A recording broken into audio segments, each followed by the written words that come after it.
Good afternoon, everybody. Welcome to CW Live. For those of you who are anticipating watching Belgium-Denmark this afternoon and listening to Clive Tilsley and Ali McCoist, you're going to be disappointed to have myself, but maybe not so disappointed to have our Deputy General Secretary, Terry Pullinger, talking to you about average holiday pay. So a massive agreement, a landmark agreement has been reached between the union and Royal Mail Group, and Terry's here to do two things, really, both to set out the scene and give you some background information, but more importantly, as always, and as Terry's done throughout his time in office, and we've really sort of benefited from that as a comms department, is come on and take your questions head on and any concerns you've got and have us open a debate about the agreement as we possibly can. So I can see there's already hundreds of you online, so I'd ask you to let us know where you're watching from, let us know how long you've been a member of the union, let us know that you're proud to be a member of the union. Whilst you all do that and you all think up your key questions for Terry this afternoon, I'm going to ask Terry to set the scene and give us a bit more background about how this agreement's come about and why he recommends it to the membership as an agreement of quality. So over to you to open up, Terry, if I can. Well, thanks, Chris. Good evening, mate. And welcome this opportunity to say to everybody, this is another agreement. There's other things coming out of down resourcing as well. But all the other work that's been going on ever since we got the Pathway to Change agreement, getting in the slipstream really of a genuine desire and commitment by both parties at the highest level to change the culture in this industry and do the right thing by people, create a fairer work environment for everybody, etc. So off of the back of those conversations and that start point, we've started trying to deal with some of the long outstanding issues, actually. So on average holiday pay, this agreement, this has been the subject of talks with the employer since 2014. We've been trying to get an agreement on this issue. It's far more complicated. I've seen some of the comments people have made, with the LTBs going out, which is fair enough. But having done the negotiations and certainly the intense negotiations that have taken place over the last few months, you get to really understand this issue and where it stands in the context of law. And taking that all on board, I have absolutely no doubt in saying to anybody that this is an amazing agreement for our members. This is possibly one of the biggest average pay agreements in the world of work at the moment, I would suggest. This covers, of course, over 100,000 people. The complexities of that, everyone on a different shift and a different type of duty in a different workplace, is very difficult to try and embrace all that when you're trying to put an average pay agreement together. The biggest challenge was where people quote the law, and I've seen people saying, you can have back pay up to 5 years, 15 years or whatever, those arguments. Actually, there's law that would stop you going beyond 2 years, but even getting 2 years would be considered from those that work in the field of law and have dealt with cases. People that have assisted us, including our QC, will tell you that what we've managed to achieve is an excellent agreement for our members. It's an excellent agreement in particular, of course, for part-timers, because at the core of this and all the conference policies and debates we had about it was the fact that for many years now, Royal Mail, for want of a better word, have been abusing our part-timers by employing them on part-time contracts, but then using them as flexible resource. And basically, many of our part-timers are working full-time hours. And of course, when they go on leave, their money falls through the floor. As opposed to a lot of our part-timers who would have SAs, etc., that do get paid on leave. It's ad hoc overtime that we're looking to deal with. And I think our biggest hope is that this agreement will drive behaviours. It will ensure that people take it more seriously. The 6-month review on part-timers, if they're working those hours on a regular basis, they will have their contracts increased if that's what they want. Or in between the 6-month reviews that should take place, they will have a variation of contract or a temporary SA, both of which would enable them to receive their full pay when they're on annual leave. And you wouldn't have needed this agreement for that had things been done properly. So I'm hoping that it's going to drive behaviours and drive a far fairer resourcing strategy across the whole of the industry. But aside from that, there's lots of overtime in our industry. There still is. I know we always talk about it declining, but there's lots of ad hoc overtime, lots of use of agency. So any court case we would have done would have took that on board. Each court case that takes place where someone claims to get a result in this, it is all dependent on what type of industry they work in, what the levels of overtime that are available, and no case definitively defines what is regular. That is something that the employers themselves have to decide, and the trade unions if they're getting a negotiated deal. So no, regularity is not specified at the same for every industry that you work in. So that's one of the challenges we've had. What I would say as a couple of big ticket issues, which we've been told that we would never have achieved in the courtroom, and that is the fact that for part-timers up to full-time, they will get average holiday pay on all of their contracted leave. And then after they've gone above full-time hours, and the same as all our part-timers, in line with the European directive, they will go on to the first 4 weeks of annual leave. But whilst they're working up, and this is where it should drive the right behaviours, up to full-time, they would be covered for all their leave. So that we wouldn't have won that in a courtroom, and neither would have we won the issue of maternity and adoptive leave and things like that being sort of discounted, if you like, or factored into the calculation. We wouldn't have won that, we're told, by the QC in a courtroom. So it's a good deal for everybody. The proof will be, in the eating, of course. But we believe at the level of overtimes people are performing, just to do 8 hours each month to qualify you for 2 6-month periods, we believe will be most people's gift. And if you're only doing those levels or less, then I've got to be honest with you, average holiday pay isn't worth a lot anyway. So it's really for those that are doing much more overtime than that average holiday pay generally helps you when it comes to your annual leave. So we think, along with the resourcing stuff that's come out today as well, not to confuse people, but it's bringing back apprentices. Again, it touches on making sure you got the right contracts. It's also going to be the runner for bringing back our postal cadets. These are agreements that are all linked, that are all designed to improve the culture and genuinely show that true commitment that we're going to, it's going to be a far fairer workplace for everybody. And that's where this has been born out of. We've challenged people just saying that's the philosophy, to say let's not just talk the talk, let's walk the walk. And these agreements are walking the walk. So more than proud, more than happy to take any questions on them. Thanks, Terry, and I think you'll be heartened to know that the support in the comments so far is overwhelming, which is great, and it's great to see the union so in tune with its members. But this is an open Q&A, and we have had some challenges, and I know you're here to take them head on. So we'll start with those if we can, Terry. We've got Alan who is saying, "Why have we settled now? We could have got far more if we went to court. We should have got 7 or 8 years back pay." What would you say to Alan and others who may have that view that this union has conceded perhaps before it needed to? Well, with the greatest respect to Alan, and I mean that, I don't know where he's drawing that from or how he thinks we could have got more. But Alan, having dealt with it, having been sitting there with lawyers and sometimes baffled by it all, the terminology and what constitutes this, what constitutes that, we have tested them and pushed them as hard as we can as industrial negotiators, the way we do. And I'll tell you, that's simply not true, Alan, that you would have got more. And by the way, don't forget, we've made a collective agreement here. If people as individuals want to go off and pursue their own case, they won't have the legal support of us, of course, because we've made an agreement on it. But they're welcome to do it. But I tell you, I'd have money with you now. You wouldn't get better than this. And no one can go beyond 2 years back pay. And we had to really hold out for 2 years back pay because, in our opinion, and this is where the negotiator comes out, and that's a debt of honour to our people. Now, it's cost to the business. This could cost the business a lot of money. And we know we need the business to be successful for these agreements and other agreements to stand up. But without doubt, we've pushed this to the limit. And both sides have tested each other, but we're both happy with the deal now. Both people are going, well, let's see how that goes. It's going to be reviewed, because depending if our people can't meet the criteria, which they should be able to, then that wouldn't be no good to us. And equally, I suppose the business, if the law changes or there is a definition on regular, etc., they're always going to be able to review that because it could stand them in a lot of money as well.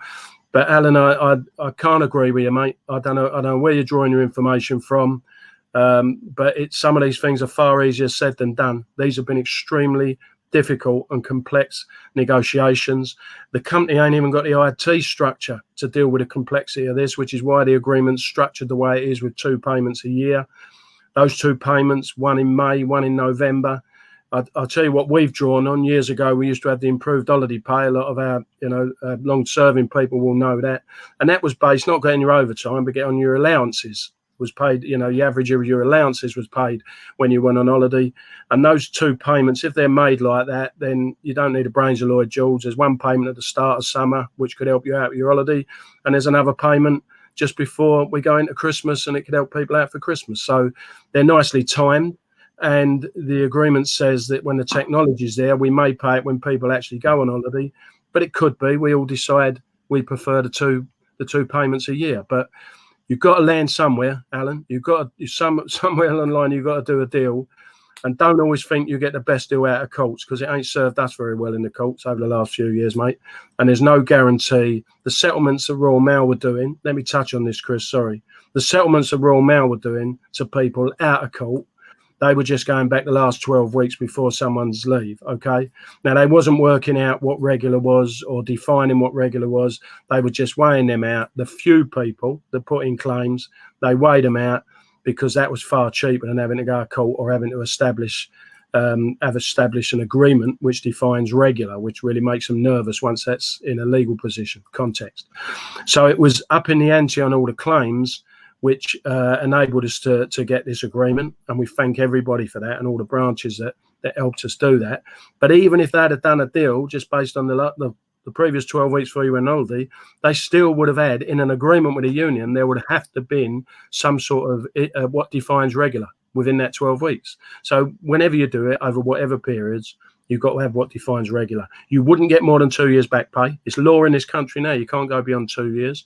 And by the way, anyone who hasn't put a claim in 3 months after they've been on holiday, it gets blown out of court anyway. So you Alan, you wouldn't have got a better deal, mate. And trust me, you have to believe that we have turned over every possible stone we can to get the right deal, so that it is a debt of honour and it plays absolute respect and fairness to our members.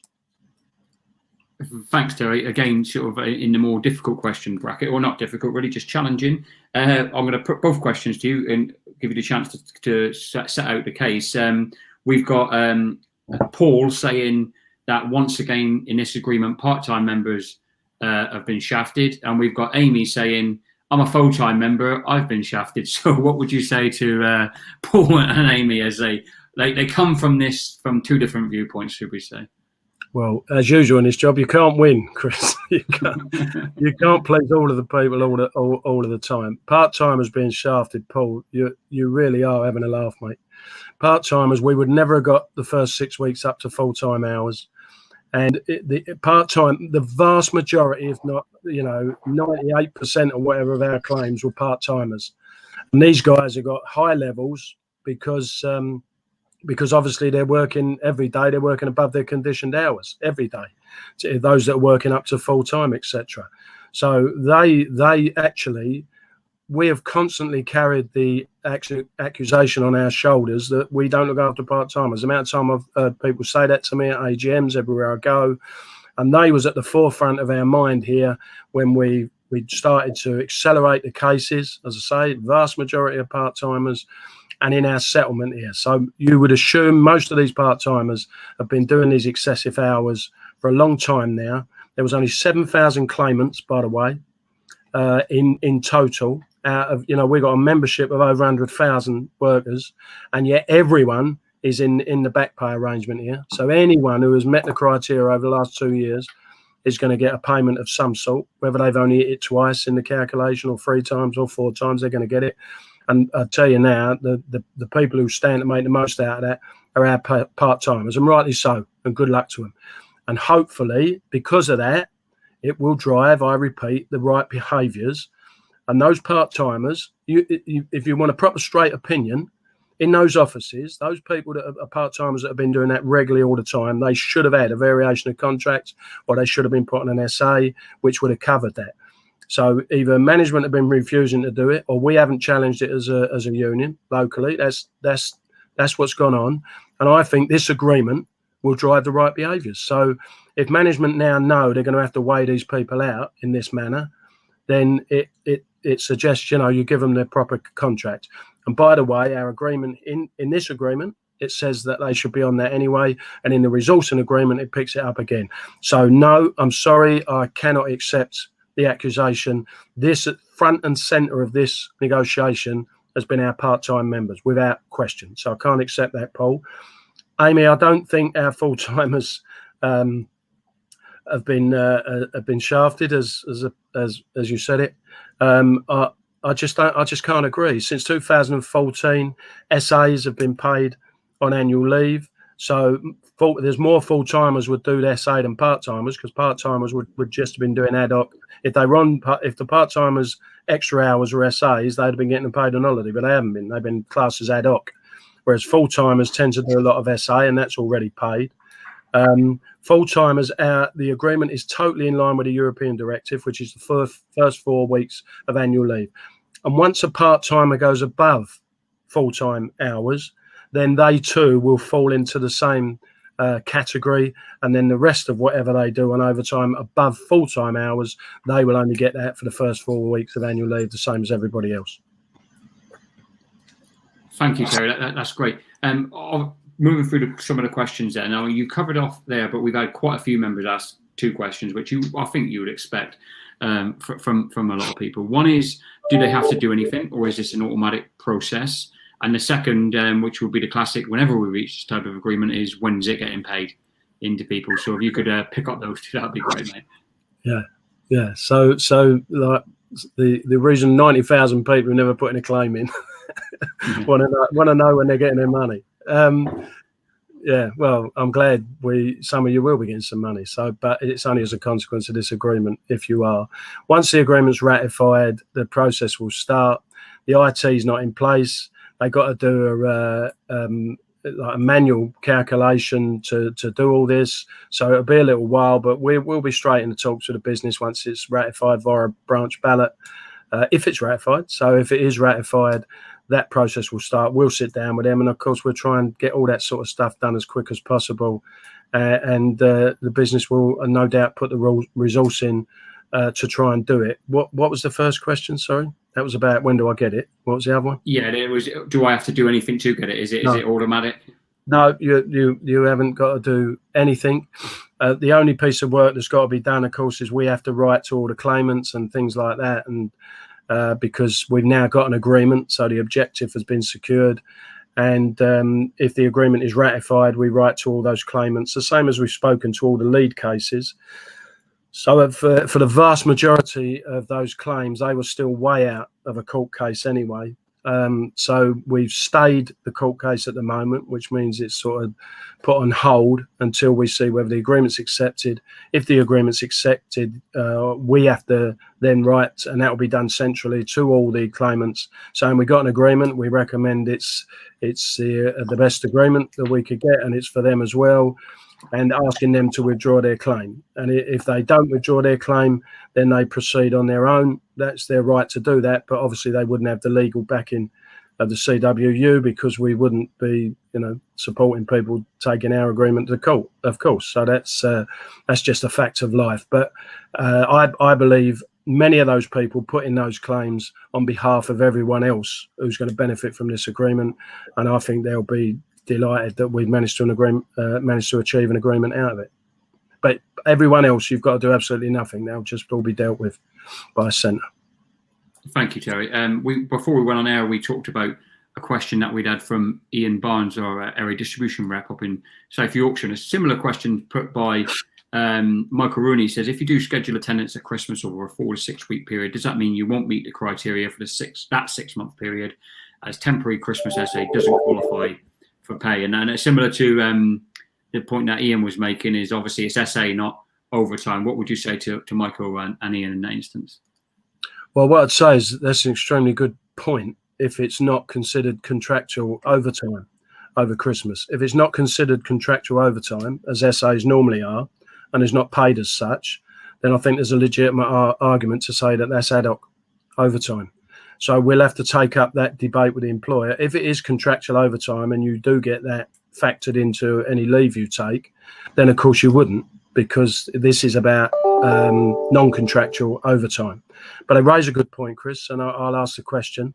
And for me, it's just understanding if that is dealt with in the same way as ad hoc overtime, i.e. it doesn't account for your annual leave and your holiday pay, then I think there's probably a legitimate argument for us, or a legitimate question to us to take back to the employer on the basis of fair, because if it was contractual SA for that amount of time, it would disqualify them from that 6-month period. Yes.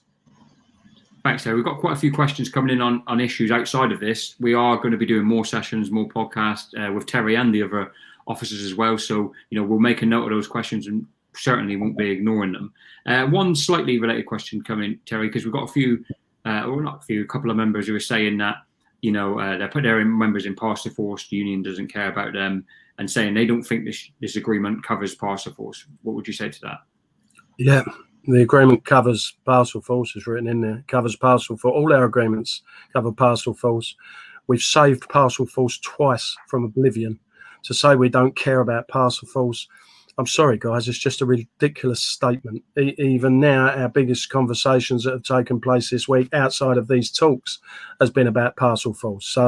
And getting Parcel Force back in the right place where it should be and what's going on in Parcel Force, etc., etc. So I just don't accept that. You may feel like that. I can't help how you feel, and I can't tell you how to feel.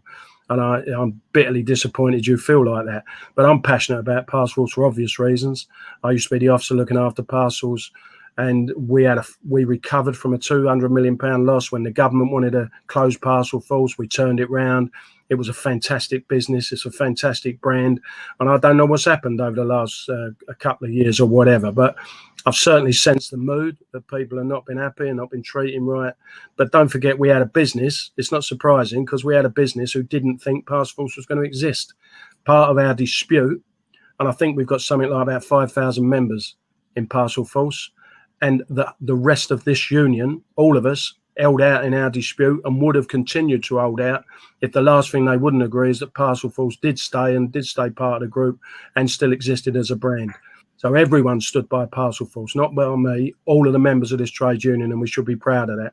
The fact that we're now having to argue about what is the appropriate business plan for Parcel Force going forward and maintain the brand, because it's an important brand, is because we're starting from scratch, because the business, of course, we're working on the assumption during our dispute it wasn't even going to be here. It was going to go outside the group and it had been part of GLS. So to say we don't care about Parcel Force is disappointing language. I've got to be honest. You might be disappointed where it is at the moment, but to accuse us of not fighting for Parcel Force, you ain't on, because it ain't just us who's fault for it. It's every member in this union in that dispute who voted yes in 90 odd percentages to defend not just Royal Mail, but defend Parcel Force as well. Thank you, Terry. A point that Paul makes, I think, is a really good one, actually, because you were talking about changing behaviours, driving different habits, and changing the new culture. And Paul says, personally, he's so glad we can sit down and talk to each other like adults, Royal Mail and the union, working together to move forward as a business. The days of RICO are gone, and this agreement is welcome for me. Is Paul picking up, the right train of thought from you there, Terry, which is this is an indicator of a more positive working relationship and has wider implications than just this singular agreement? Yeah, it is, but it's all predicated on the company being successful. Of course it is. It's a privately owned business. We knew where we were just over a year ago, Chris. The business was earmarked for losing money. We were talking about thousands of job losses. Forget the RICO back plan. The RICO back plan would have, in our estimate, would have taken out 30 or 40,000 people, because they were up to doing away with the 5 or 6 or 5 day USO. They'd have gone even less on the USO. They were fixated on parcels and parcels alone and just wanted to build up an international parcel company. So the vision was all wrong. But when we went into these talks after RICO had gone, there was still the proposals on the table were still job cuts. It was up to about 12,000 jobs, I think, this year. It was still cutting terms and conditions. It was cutting things like sick pay and, tightening up on attendance procedures. It was all about bearing down on the employee. It's drastically changed. These are conversations we've been wanting. This is our moment. We fought to have a right to shape the future of this industry. You know, reinvigorate Royal Mail, redesign it, you know, Royal Mail for a next generation, however you want to put it. That's exactly what this union fought for.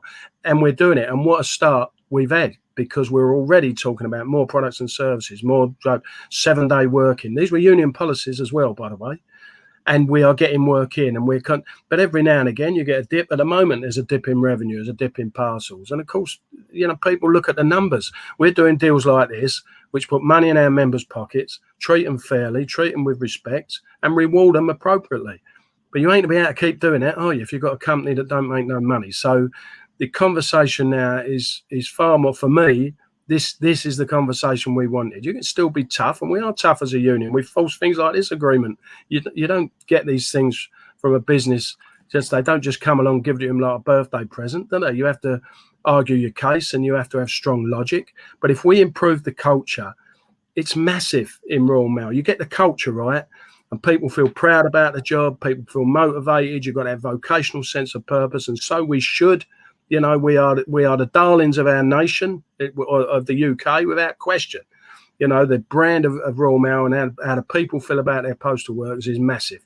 We're ahead of the game on the green agenda. There's no reason, and this is what the union has always said, there's no reason this can't be a massively successful company and public service and outperform everybody else and be the company of choice to work for, to use, etc., and the #1 company for ethical investment. That's what we're striving for. That is what we're striving for. But how can you change the culture unless you start addressing some of these issues that are blatantly unfair to the people who work for Royal Mail? That's how we're getting these agreements. But I will say this to everyone. It ain't like, you know, money just falling out of the air. We still got to be successful as a business, and we will be driving that as well. We won't win contracts. We won't get growth. We won't save Parcel Force unless we can perform right, unless we can get the work in, unless we can get the revenue in. But, you know, to a lot of companies would have said to you, yeah, all right, we'll jam tomorrow. You can't have these things till a lot later or 3 years' time. Let's see if you're successful. No, we're doing it. Mutual interest, something with the business, something with the union, something with the business, something with the members, moving forward together. We're putting the things in, trying to repair the things that drags people down. So I know that in terms of the culture in the workplace, it's going to take time. Culture takes a long time to turn around. I can tell everyone, someone's saying there about adult conversations, that they are adult conversations.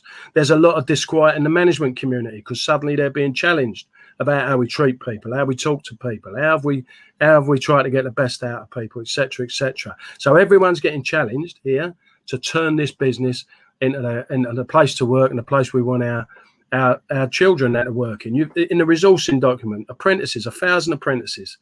You know, hopefully, I mean, it don't have to be young people who are an apprentice, but hopefully young people are going to pick up those apprenticeships. And then we want to drive on the postal cadets, 16 to 18-year-olds, can't leave school, or what they call school, staying on with them 2 years, basically keeping them off the dole in a lot of cases, can't start work unless there's an appropriate training package. Imagine now being a postal cadet, getting into Royal Mail, potential for a permanent job if you can pass what you need to pass as an apprentice, decent pay from the moment you step in. It's not like some of these other employers. I tell you, most parents who genuinely care would be grateful for their young son or daughter to come in and have a job in Royal Mail. What we got to do is make sure that work environment matches the love we've got on the doorstep. People should come into work and they shouldn't have all the stress we've had for the last few years. And we're putting it right. We're determined to put it right. And that's not just me. That's also the CEO and the people at the top of the business as well, and the people at the top of the trade unions. What we fought for, and we're doing it, and we should enjoy it. We shouldn't just try to dish it every chance we get. Some people will.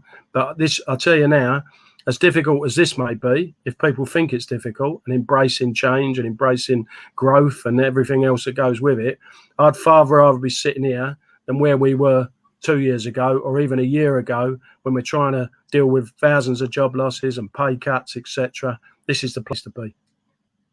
Thanks, Terry.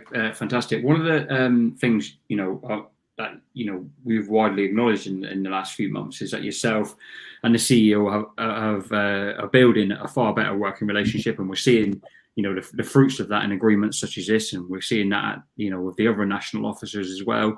But the other thing you've also said is that this culture change isn't so much. It's not flicking on a switch and everything changes. This is a big beast to turn around. And Paul's point here makes something really interesting. He said, well, what's to stop a manager holding back over time, say February and August, which would stop qualifying for average holiday payers, no 6-month run, should have been 6 months out of 9. And also, I was interested earlier on, I was telling you before we went live, Terry, that over on the workplace, the Royal Mail site, there were certain managers, no need to name names, but saying things like, is the company losing its mind? Where are we finding this money from? And a quote here, we're giving away money for nothing. So, of course, you're doing some brilliant work. Simon Thompson is. We're trying to get that down. But as you see from Paul's comments, there's some cynicism that still remains and some concern that some managers won't play fair with this and it could financially penalise our members. What would you say to Paul and other people, because he won't be alone, who are thinking that way? Well, what I'd say to you, Paul, is you want my honest answer. If I'm in your office with you, Paul, I wouldn't let them do it, would I? I wouldn't let them do that. If I really thought that's what they were doing, I'd call them out. There would be a disagreement. It would go up through our industrial relations structure. We've recommitted to our dispute resolution procedures. I'll tell you where we've got to get to. People locally, there's so many of these issues in some places that could have been addressed. Now, they may have sort of been screaming at the moon because of the type of management that we had at the time. But under this regime now, if you think someone's deliberately undermining this, I mean, well, you just wouldn't let them get away with it. What are you going to say? Suddenly, they don't lay no overtime on. Suddenly, we don't need overtime. I mean, it's if the overtime is there, then they can't disguise that. They can't disguise that up. And if they're letting the office foul. So don't forget, there's going to be other criteria for managers. One, their trust, the relationship they're building in the workplace. More and more, the company are going to be measuring their managers on that. So they're going to have a look in the mirror about how they treat people. That's what they're going to have to do. The managers, that's what they're finding challenging. I'll come on to them managers' comments in a minute, Chris, but I'm just talking about us as a trade union. So I want to be. I've always said, we travel in hope, but we carry a big stick. We're not having unfairness anymore. We're not having that sort of nonsense where you're deliberately undermining something, because that creates a bad culture in the office. It don't create the right morale. It don't create the workforce that we want and we're committed to delivering. So, Paul, first thing would be this. If a manager is doing it, then it's up to all of you guys in the office and the union rep, whoever it is, you stand together and say, you're deliberately undermining our opportunity here to be covered by an agreement which is based on fairness, and we're going to go to a disagreement and we'll expose you. And if necessary, we'll have mediators in and you will become exposed. And by the way, the manager, you'll then be judged because you've got an office with a poxy culture and they'll suffer because of that. So it won't happen, Paul. If it does happen, it's got to be challenged. I'm not saying we're, skipping through some field and there'll never be arguments, there'll never be rows. I'm not saying we won't never have a challenge with the CEO. What I'm saying is, psychologically, our vision for this industry now is aligned. And that's not something to be embarrassed about. That is what we fought for 4 years. And our members will benefit out of it, and so will the next generation of postal workers. So if you have that problem, it's got to be addressed. And we'll be saying to our reps, you've got to get in here, whether it's an area rep, a divisional rep, or a local rep. The only way we can address it, if people let us know. But get on it in the workplace as a collective, because that affects all of you. Not that everyone does overtime, but it affects those that does. If a manager's deliberately undermining it, then make it known, and it'll have to get sorted out. As for the managers who put these statements, and Chris, you showed them to me, about we're giving away millions of pounds, those managers, whoever they are, and if they're listening, you are part of the problem. You are part of the problem, because if that's how you look at our people, like, oh, I've got to give them people some money. They are owed that money. You've been exploiting part-timers for the last 5-6 years. You as a manager could have done something about that, and you've done nothing about it for them people. So don't give it to me that now we've got an agreement that's fair, that you as a manager think we're giving the money away. And by the way, wake up, because Unite, representing the managers, had a deal on this before our agreement. It's not the same as our agreement, but they had done a deal on it. They done a deal on it first from managers that do overtime. I can only assume those managers, Chris, are on the type of contract and salary where they don't get overtime, which means they're earning a nice few quid. So stop having a pop at our people that deliver everything on this business, that deliver the public in terms of our brand and do a magnificent job. Start looking at them as our assets and not as your enemy or someone that you just want to give pittance to. We're not here for the scraps off of your table, mate. Thank you, Dave. Fantastic. So, I mean, got a few more questions I want to put to Terry, then give him a chance to sum up. If you like what you hear and you're sort of proud of the achievement from the union, then just let us know that. We'll share the best of the comments on screen. Simply put CW and proud in the comments, and we'll share those on screen. If you are proud of, once again, a landmark and a breakthrough agreement's been achieved via your support by your fantastic union, just CW in proud in the comments. Whilst you get on with that and consider doing that, I'm going to ask Terry a couple more questions. One is from Ashley, Terry, and she is asking, is maternity factored into this in any way? Because I don't want to lose out, because obviously I've taken time off to have a baby. That's from Ashley. Yeah, it is. Yeah, Ashley, it's in there. And again, that's something they said we wouldn't have got in court. So adjustments for employees on maternity, adoption and shared parental leave is in there. So if you're off for a period of time within the 6 months because of those issues, then obviously your calculation will be adjusted accordingly. So that's fair. But I have to say to you again, and I will repeat it because it's really important, we wouldn't have won that in a courtroom, and our QC said that. They wouldn't have addressed that. All we would have got is, if we'd have got a deal and they would have set the criteria, it wouldn't necessarily be the criteria we've got now. It wouldn't necessarily be as good as what we've got now, and it would have only been for the first 4 weeks of annual leave. So for our part-timers or people in those, employees with maternity or adoptive or shared parental leave, etc., you wouldn't have got anything for that. So we have in our agreement, and I genuinely believe, Chris, right, and I'll say this because it should be said. I don't know why we shouldn't be saying it. CW is driving the proactive, positive agenda. Our pension scheme, and I know it ain't here yet, but we're pushing that through. No one else has got that. I believe this agreement, this will be held up in places like the TUC. This is probably one of the biggest, if not the biggest, agreement on average holiday pay. Very complicated issue, which we've tried to simplify so that people can monitor it. And I think this I'm just going back to a question you asked earlier. The 2 6-month periods broken down into months. Some will be 4 weeks, some will be 5 weeks. The dates for those periods will be published, and people themselves can manage what they're doing or when they're doing. So they will know if within that 4 or 5 week period they've done 8 hours overtime. Don't forget, if you break that down, it's like 2 hours a week. In a 5 week period, it's less than 2 hours a week overtime. And if you're only doing them sort of numbers, then trust me, the average holiday pay calculation wouldn't even pay for your cab to the airport. So we've got to be realistic about what it is we're trying to achieve and cover off for people here.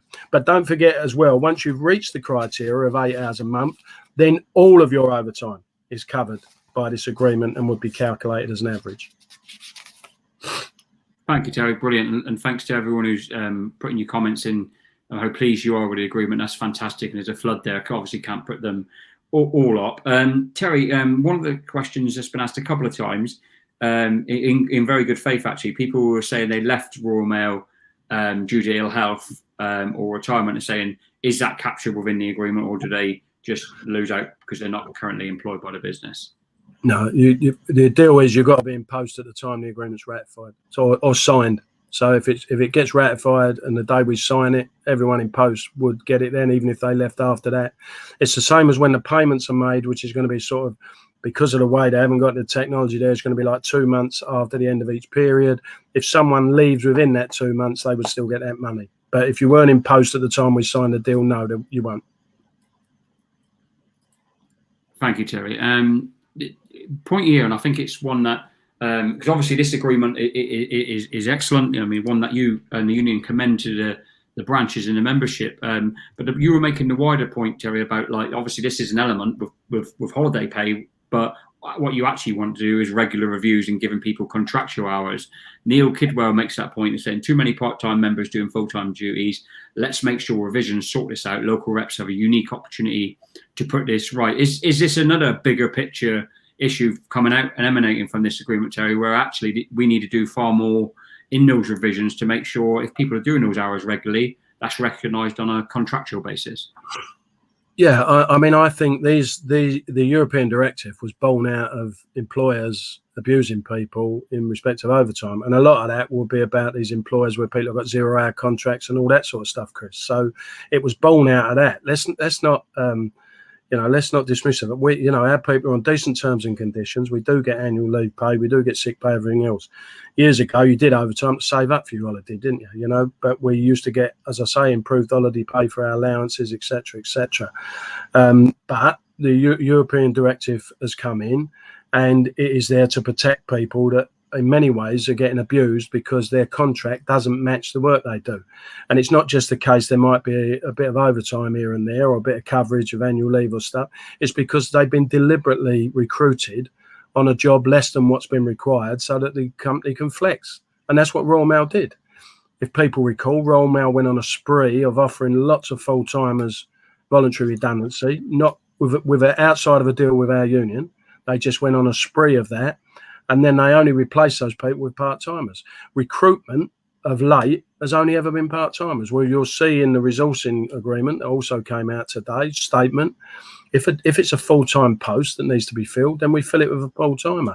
Whether we make up a part-timer and then recruit part-time, whatever, but we fill it with a full-timer. We don't fill it with a part-timer and then try to flex up. And that's how we got ourselves in a terrible state. So it's the abuse of part-timers which has really driven the issue. In a similar way, it's the abuse of workers generally which drove the European directive. So, but I think the real answer to this is like a backup to me.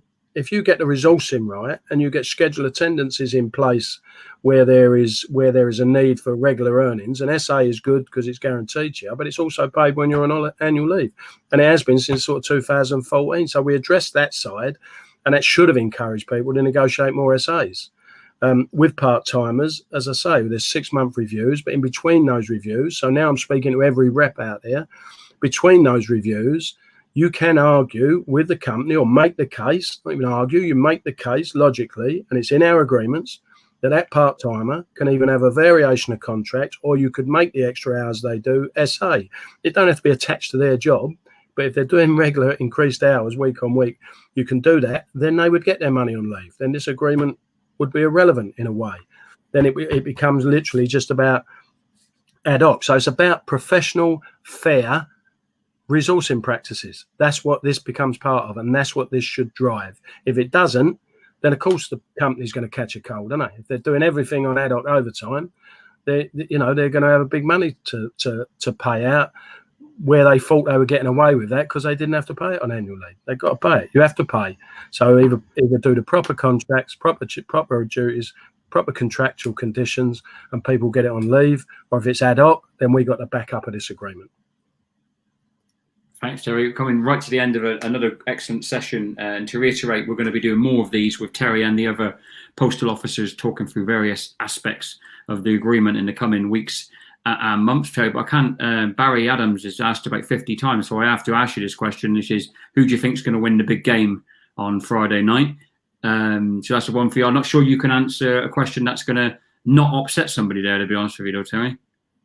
Well, I never did this job to be popular, did I? Definitely England, isn't it? Gonna walk. They're gonna walk with Bell, you know it. I don't know. Hopefully that clip isn't played back over and over again by our Scottish members after Friday night. Thank you, Terry. I'm going to give you now the chance. First of all, to say thanks, obviously to you, Terry, for always coming on us, taking any questions the members have. I think some excellent questions as well. So, thank you to everyone who's come on.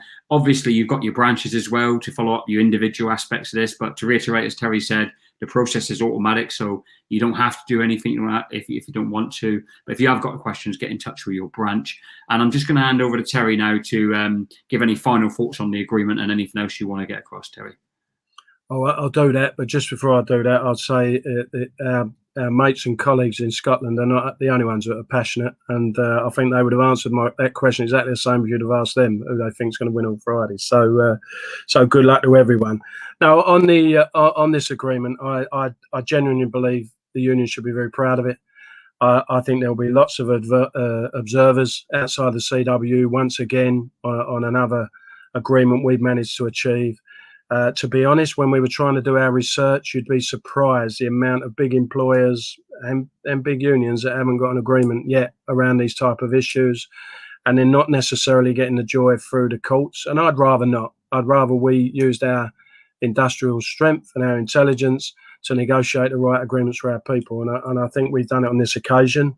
There is a complexity sometimes about it. Of course, people are going to have questions, but I would say since 2014, Chris, and don't forget we only generated 7,000 claims out of over 100,000 workers, then there's a lot of people, I don't know how concerned they really were about it or whether they weren't, but the community that was really getting battered here, in my opinion, and I use that sort of language, was our part-timers. It was grossly unfair, and we've now addressed that. So I hope our part-time colleagues respect the fact we've done that once again, using the strength of the whole union, the same way as we use the strength of the whole union to protect parcel force. We are trying to design a local reps brief on this, Chris, so that, you know, a little go-to document that they can use if they're getting questions locally. And we'll also, as you said, working with you, we'd like to draw up and draw out as many of the questions that have been asked either on this platform or through other platforms, or going forward as people watch this or podcast, try and draw them out and get a list of the most asked questions and the answers to them, and then circulate that for people as well. So we'll do our best to explain it, and I hope everyone, you know, gets their just reward for the last 2 years that have been carrying out ad hoc overtime on a regular basis for the business. And I genuinely hope it drives the right behaviours in terms of resourcing, and we get back to where we were years ago, proper professional resourcing, which allows us to do our job properly, have the greatest quality of service, which is really the jewel in the crown. And we've got to get back to that position. And we're not going to get back to it with the type of resourcing strategy the previous managerial regime had. It's genuine, what we're trying to do at the moment. And I think these agreements should be seen as progressive, not just in terms of outside of our industry, but progressive in terms of where this company wants to go going forward, and how we are absolutely committed to changing the culture and ensure that our members, who do a great job, get their due respect and get treated fairly in every single workplace. Thank you, Terry, and so thank you to you. Thank you to everyone who's asked us a question. From Terry and myself, the message is really simple. Thanks for your support. Stick with the union and keep getting behind your local rep. We'll see you all later. Good evening.